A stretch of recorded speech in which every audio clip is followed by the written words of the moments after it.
Le soir de son intervention télévisée, la dernière en date du 6 novembre, François Hollande a annoncé... alors, ce qui m'a choqué, c'est de façon quand même unilatérale, une sorte de fait du prince, même s'il y avait eu des préannonces préalables, la mise à disposition de tablettes numériques à l'attention de tous les collégiens, dès la classe de 5e, avec une dimension possiblement exclusive et excluante d'autres outils, et notamment le livre.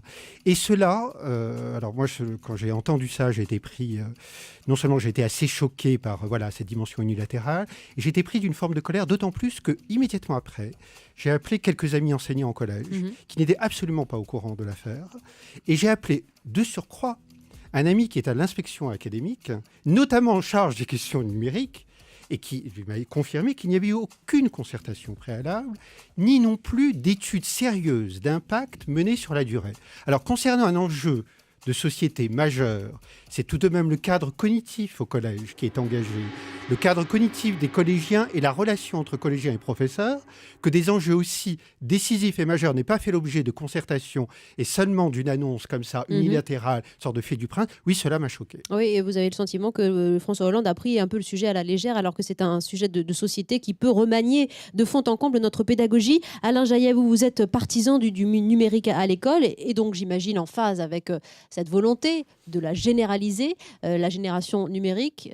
Vos arguments, et puis ensuite nous entrons en contradiction. On vous écoute. Bon, moi, écoutez, je ne vais pas avoir de position politique. Je ne suis pas membre de l'UMP, donc je ne vais pas contester une décision du président de la République. Moi non plus, l'UMP, je ne vois pas ce que l'UMP vient faire là. On a quand même cette impression-là. Mais ça, c'est votre perception, ce n'est pas le cas, monsieur. Je pense que ce n'est pas du tout l'enjeu du débat, mais bon. Qu'un homme politique prenne une décision, c'est normal. On reproche toujours aux hommes politiques de ne pas prendre des décisions. Ensuite, considérer que le numérique à l'école n'a fait l'objet d'aucune étude, qu'il n'y a aucune expérience, qu'il n'y a aucun retour et qu'on ne sait pas ce qu'il faut faire, c'est quand même très exagéré. Je pense qu'il faut être raisonnable sur cette question. Qu'on pose la question sur le plan de la démocratie, vous avez raison de le faire. Comment les décisions se prennent, on peut toujours se poser la question. Mais si on revient au centre du débat, qui est... Alors là, pour le coup, est-ce qu'il faut plus de numérique à l'école ? On va dire que la plupart du temps, il en faut beaucoup plus, que parfois, il en faut beaucoup moins, et que quelquefois, il en faut pas du tout. Et donc, il faut être raisonnable. Il ne faut pas toujours se dire, voilà, on va remplacer les livres, on va tout détruire, on va transformer nos élèves et nos enfants dans des espèces de monstres cyborgs. C'est pas possible. Il faut être raisonnable. Il y a des tas de choses qu'on peut faire avec le numérique.